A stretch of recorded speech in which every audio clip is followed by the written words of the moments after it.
All right. For such time as this, Yahweh has a purpose for every circumstance of life for those who believe in Him, trust in Him, and obey Him. I want to read Esther, starting in chapter 4.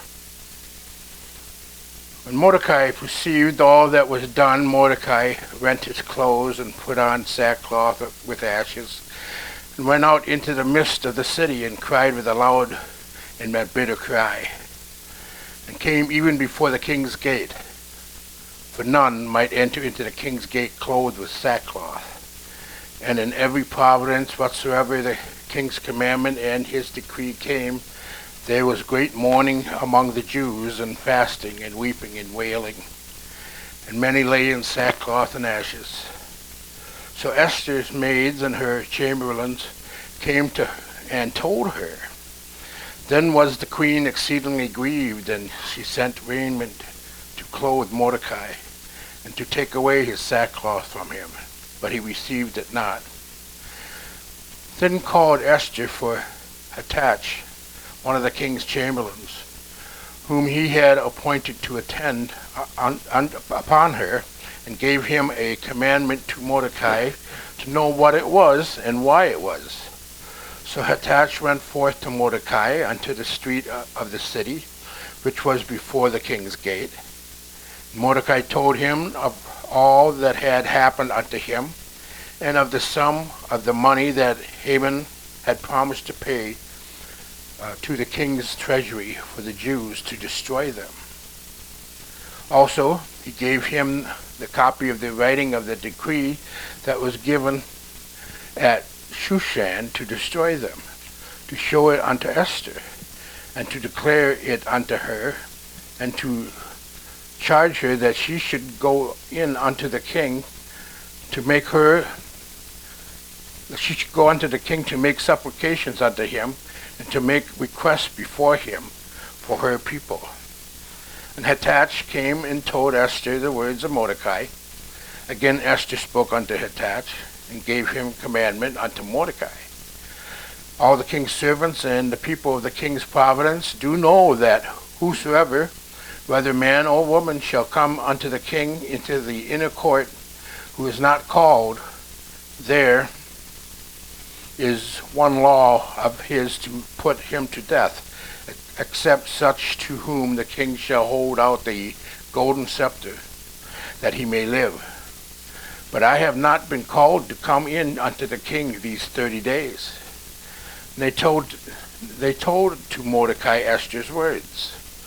Mordecai commanded to answer Esther, think not with thyself that thou shalt escape in the king's house more than all the Jews. For if thou altogether holdest thy peace at this time, then shall their enlargement and deliverance arise to the Jews from another place. But thou and thy father's house shall be destroyed. And who knows whether thou art come to the kingdom for such a time as this? Then Esther bade them return to Mordecai this answer. Go gather together all the Jews that are present in Shushan, and fast you for me, and neither eat nor drink these days, night or day. I also and my maidens will fast likewise, and so will I go in unto the king, which is not according to the law. And if I perish, I perish. So Mordecai went his way and did according to all that Esther had commanded him. Chapter 5. Now it came to pass on the third day that Esther put on her royal apparel, and stood in the inner court of the king's house, over against the king's house, and the king sat upon his royal throne in the royal house, over against the gate of the house. And it was so, when the king saw Esther the queen standing in the court, that she obtained favor in his sight, and the king held out to Esther the golden scepter that was in his hand. So Esther drew near and touched the top of the scepter. Then said the king unto her, What wilt thou, Queen Esther? And what is thy request? It shall be even given thee to the half of the kingdom. Esther answered, If it seem good unto the king, let the king and Haman come this day unto the banquet that I have prepared for him. Then the king said, cause Haman to make haste, that he may do as Esther has said. So the king and Haman came to the banquet that Esther had prepared, and the king said unto Esther at the banquet of wine, what is thy petition? And it shall be granted thee. And what is thy request? Even to the half of the kingdom it shall be performed. Then answered Esther and said, my petition and my request is, if I have found favor in the sight of the king, and if it pleases the king to grant my petition and to perform my request, let the king and Haman come to the banquet that I shall prepare for them, and I will do tomorrow as the king has said.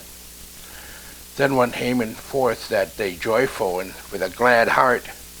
But when Haman saw Mordecai in the king's gate, that he stood not up, nor moved for him, he was full of indignation against Mordecai. Nevertheless, Haman refrained himself, and when he came home, he sent and called for his friends and Zeresh, his wife. Haman told them of the glory of his riches and the multitude of his children and all the things wherein the king had promoted him, and how he had advanced him above the princes and servants of the king. Haman said, moreover, yea, Esther the queen did let no man come in with the king unto the banquet that she had prepared but myself. And tomorrow am I invited unto her also with the king. Yet all of this avails me nothing, so long as I see Mordecai the Jew sitting in the king's gate. Then said Zeresh his wife and all of his friends unto him, let a gallows be made 50 cubits high, and tomorrow speak thou unto the king, that Mordecai may be hanged thereon. Then go thou and marry with the king unto this banquet. And the thing pleased Haman, and he caused the gallows to be made. Chapter 6. On that night could not the king sleep, and he commanded to bring the book of records of the Chronicles, and they were read before the king. And was found written that Mordecai had told of Bigthana and Teresh, two of the king's chamberlains, the keepers of the door, who sought to lay hand on the king Ahasuerus. And the king said, what honor and dignity has been done to Mordecai for this? Then said the king's servants that ministered unto him, there is nothing done for him. And the king said, who is in the court? Now Haman was come into the outward court of the king's house to speak unto the king to hang Mordecai on the gallows that he had prepared for him. And the king's servants said unto him, behold, Haman standeth in the court. The king said, let him come in. So Haman came in, and the king said unto him, what shall be done unto the man whom the king delights to honor? Now Haman thought in his heart, to whom would the king delight to do honor more than to myself? And Haman answered the king, for the man whom the king delights to honor, let the royal apparel be brought which the king used to wear, and the horse that the king rides upon, and the crown royal which is set upon his head, and let this apparel and the horse be delivered to the hand of the one of the king's most noble princes, that they may array the man withal whom the king delights to honor, and to bring him on horseback through the streets of the city, and proclaim before him, thus shall it be done to the man whom the king delights to honor. Then the king said to Haman, make haste, and take the apparel and the horse, as thou hast said, and do even so to Mordecai the Jew, that sits at the king's gate. Let nothing fail of all that thou hast spoken. Then took Haman the apparel and the horse, and arrayed Mordecai, and brought him on horseback through the streets of the city, and proclaimed before him, thus shall it be done unto the man whom the king delights to honor. Mordecai came again to the king's gate, but Haman hasted to his house mourning, and having his head covered. Haman told Zeresh, his wife, and all his friends everything that had befallen him. Then said his wise men and Zeresh his wife unto him, If Mordecai be of the seed of the Jews before whom thou hast begun to fall, thou shalt not prevail against him, but shalt surely fall before him. And while they were yet talking with him, came the king's chamberlains, and hastened to bring Haman unto the banquet that Esther had prepared. Chapter 7. So the king and Haman came to the banquet with Esther the queen.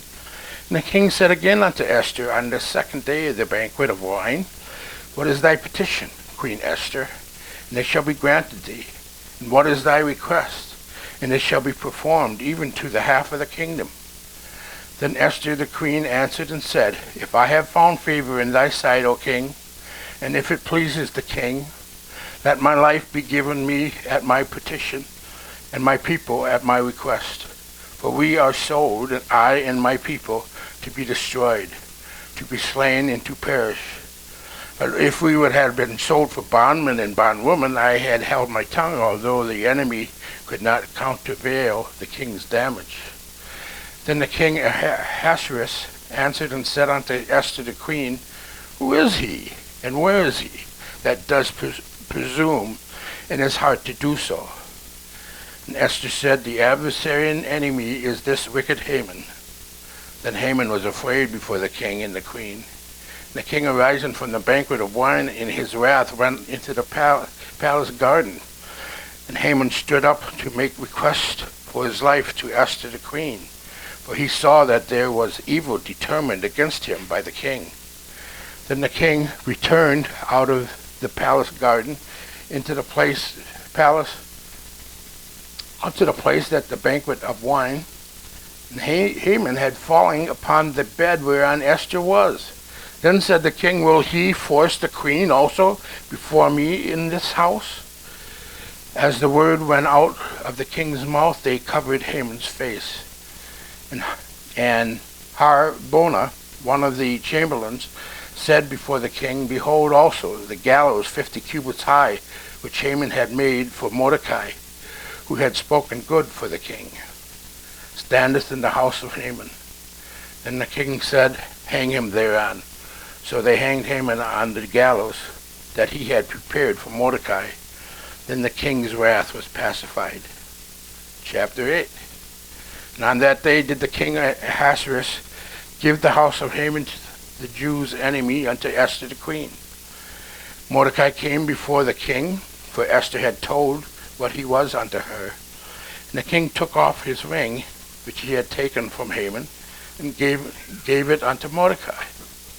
Esther set Mordecai over the house of Haman, and Esther spoke yet again before the king, and fell down at his feet, and besought him with tears to put away the mischiefs of Haman the Agagite, and his device that he had devised against the Jews. Then the king held out the golden scepter towards Esther. So Esther arose and stood before the king, and said, If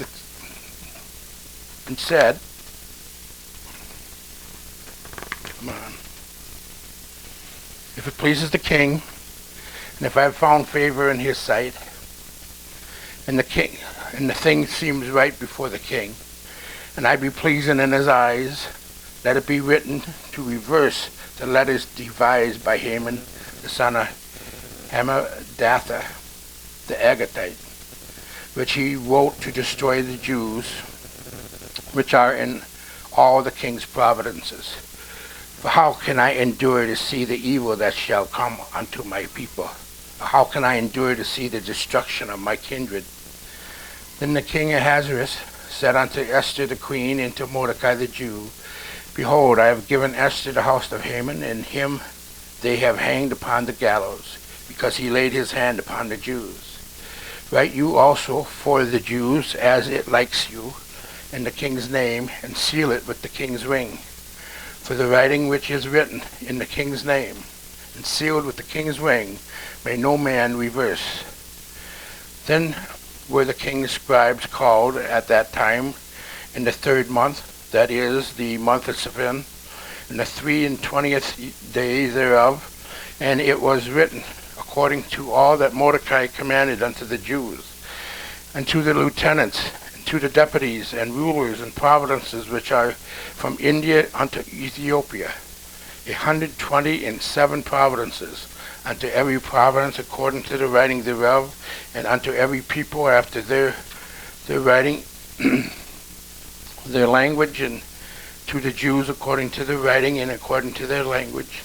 And he wrote in the king Ahasuerus' name, and sealed it with the king's ring, and sent letters by post on horseback, and riders on mules and camels and young dominoes, wherein the king granted the Jews which were in every city to gather themselves together and to stand for their life, to destroy, to slay, and to cause to perish all the powers of the people and province that would assault them, both little ones and women, and to take the spoil of them for prey.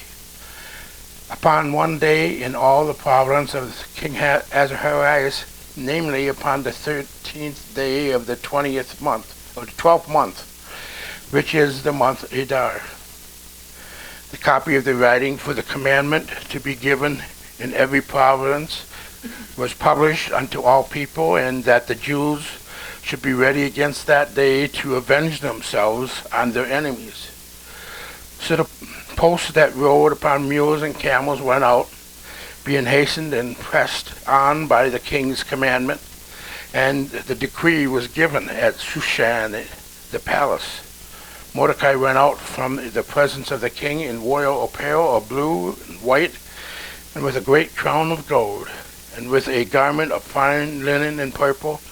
And the city of Shushan rejoiced and was glad.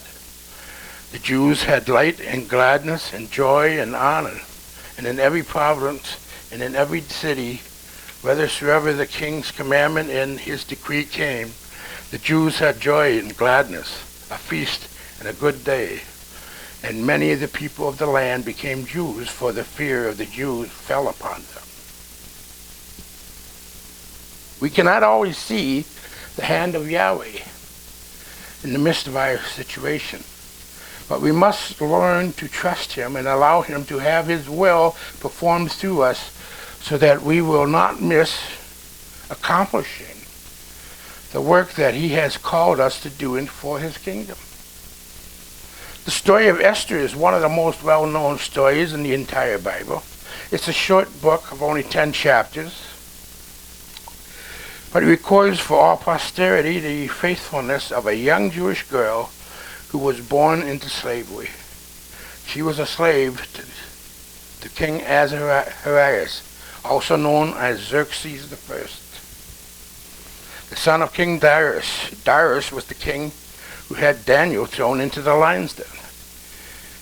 King Xerxes, troubled with distrust of his wife, Queen Vashti, has banished Vashti from Persia, and then sought a new queen among the young women of his kingdom. This is when Esther was forced to become the queen of the Mede-Persians and wife of King Xerxes I. Esther was quite comfortable with her ordinary life and did not like the idea of being cast into the light of public as a queen. She would rather have stayed home and been an ordinary girl, but Yahweh had a plan for her life that she was only beginning to follow. Does this sound familiar to any of you? Do you feel that you are being pushed, dragged, or convinced to move on into unfamiliar territory? Is there a tug at your heart to do something different? Is there a stirring in your heart that says something has to change? The believer's walk is a faith walk. Yahweh doesn't always reveal his perfect will and allows us to see the destiny that he has set in place for our lives. He asks us to trust him, to take a leap of faith, allowing him to guide our every step until we come to the end. Often, it's not until we have reached the milestone or accomplished a major goal that we can look back and see that Yahweh has been leading us all along. I have often just could not understand why Yahweh has placed me in the position where I am right now. Perhaps Yahweh has placed us in a job environment or a school environment or a family situation where we are overwhelmed by the powers of darkness all around us. Perhaps you are questioning Yahweh. Why am I here? Can't I accomplish great things for your kingdom at some other place? Isn't there an easier, more productive field where I can work and bring an increase of the harvest of souls into the kingdom of Yahweh? Esther felt the same pain in her life too. She could not understand why Yahweh would allow her to be forced to marry a pagan king and then be taken from her family to live in a palace where she felt more like a prisoner than a queen. According to the laws of Persia, she could not even go to her husband, the king, without prior approval. If Esther were to attempt to walk into the presence of the king without permission, she would be instantly killed if he didn't want to see her. Yahweh is not forcing you to do anything because this is a volunteer army. At any time we desire, we can turn away from the place where Yahweh has us and do what we want to do. But there are consequences to our disobedience. We must stop to realize that Yahweh never allows anything into our lives by accident, but that every circumstance that we face is there for a greater purpose than we can see at the moment. So your job is negative, too time demanding, not exactly what you think that it ought to be. So what? There are no perfect jobs out there. None. Every one of us must learn to listen in Yahweh and make the best of whatever situation we find ourselves in. How many times have people said, I just have to find a better job. I just have to find a better church. I just have to find a happier life. When are we going to realize that it isn't the job, the church, or the spouse of our circumstances that determine our happiness? It is our attitude in the midst of the trials that determines our happiness. Abraham Lincoln said, a man is about as happy as he makes up his mind to be. You determine your own happiness by your own attitude. Don't allow your circumstance to steal your joy.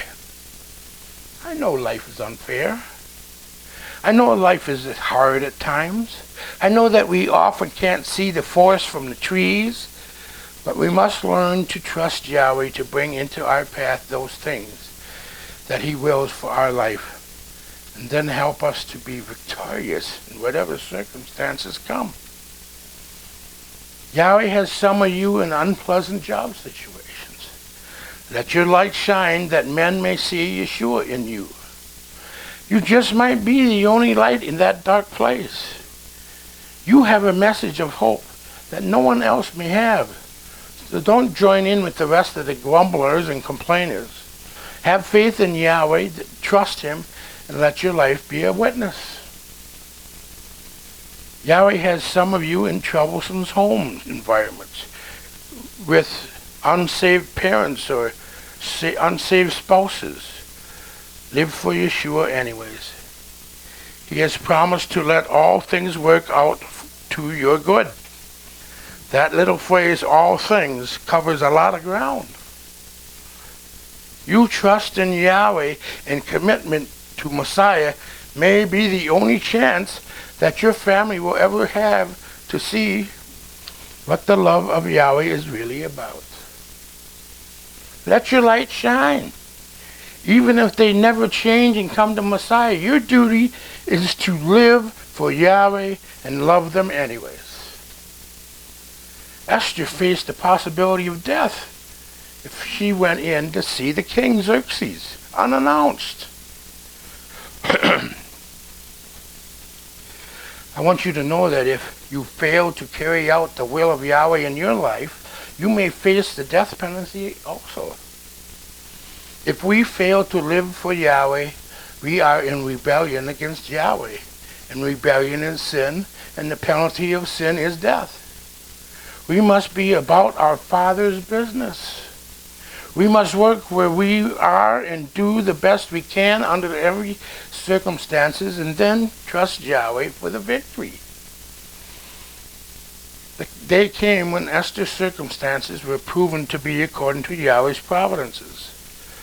Through underhanded methods and because of hatred for the Jews, some of Xerxes' counselors had passed a decree that all of the Jews in the land of Persia were to be put to death because of fear of rebellion against the king. Understand, the devil never stops trying to destroy the Jews, and he will never stop trying to destroy believers in Yahweh and Yeshua either. Pharaoh of Egypt had tried to destroy Israel, and Yahweh stopped him at the Red Sea. Haman of Persia in Queen Esther's day was trying once again.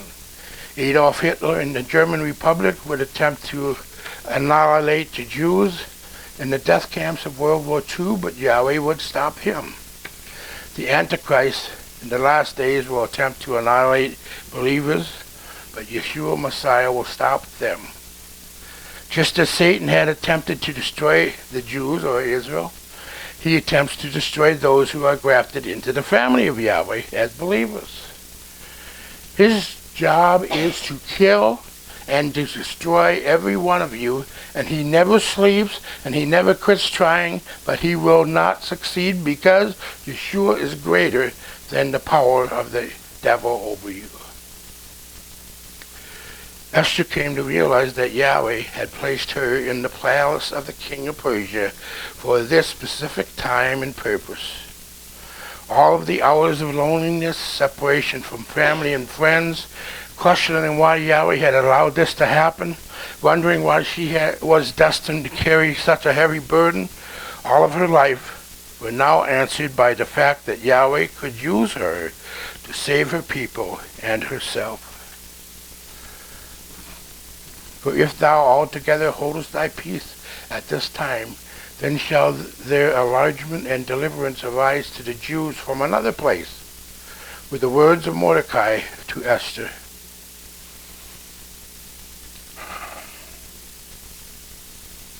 He knew that she was afraid to speak, who would not be under the penalty of death. Mordecai also knew that if Esther did not do her duty, that Yahweh would still deliver the Jews, but Esther would suffer for being disobedient. Yahweh isn't limited by whether we obey him or not. To obey him, step up and be courageous in the face of the devil's onslaught and live for Yahweh in every circumstance is not easy. But to fail in doing so means rebellion and defeat. Yahweh's work will still be accomplished, but we will suffer great loss. Have we missed Yahweh because we couldn't trust him in our job and walked away only to face financial disaster?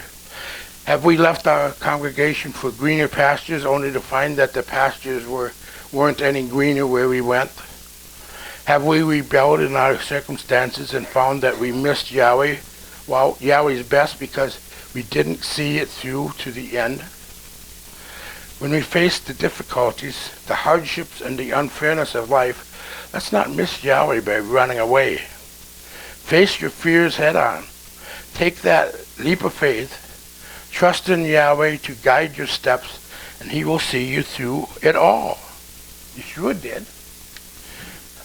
I'd like to demonstrate to you or tell you about something that displays this recently. Now, it's true that he wasn't in life and death situation with Esther, but a man named Tim Tebow, the story begins with Tebow in his college football years.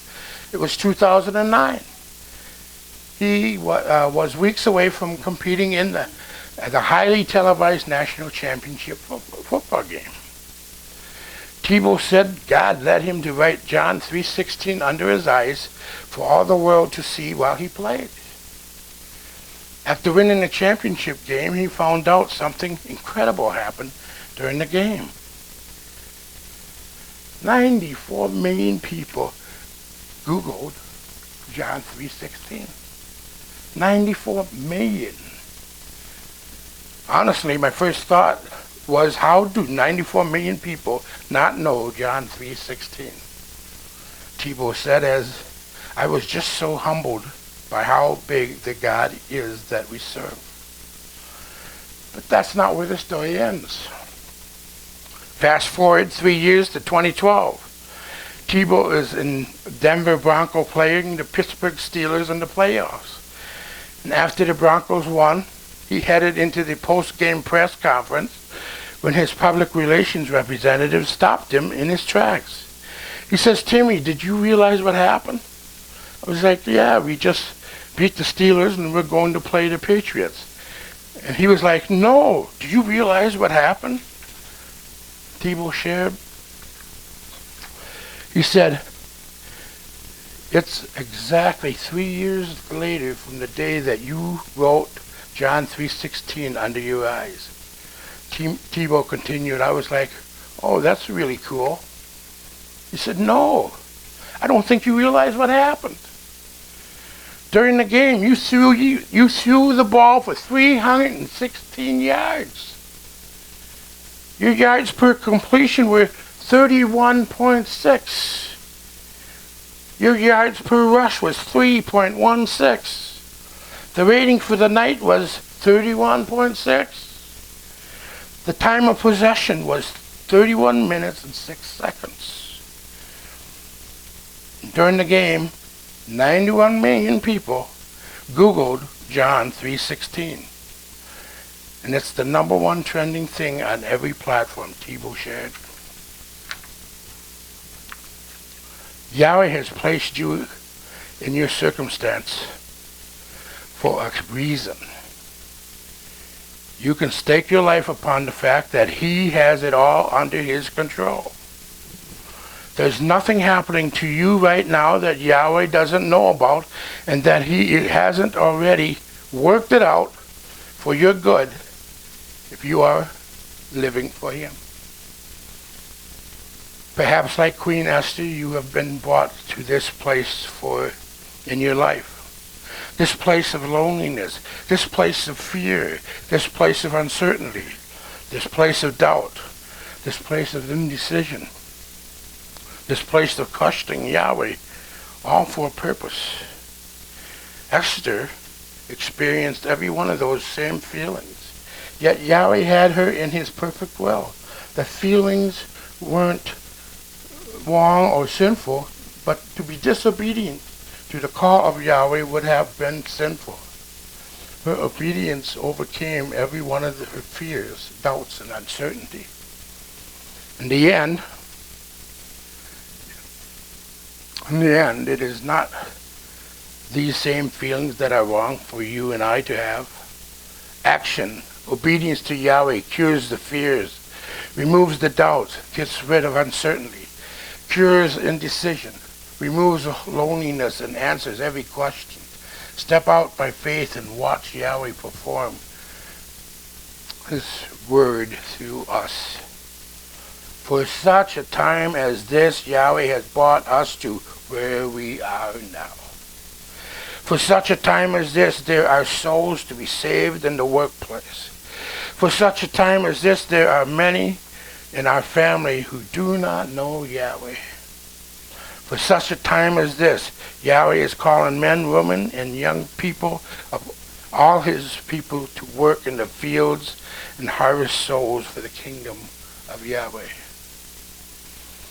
For such a time as this, Yahweh has prepared you to teach, minister to the lost and dying, and hurting people all around you. Yahweh has a purpose in your life and in every circumstance of your life. Put your trust in Him and let go and let Yahweh use you to bless others. He will see you through to the end. and you will be victorious. Yeah, be blessed.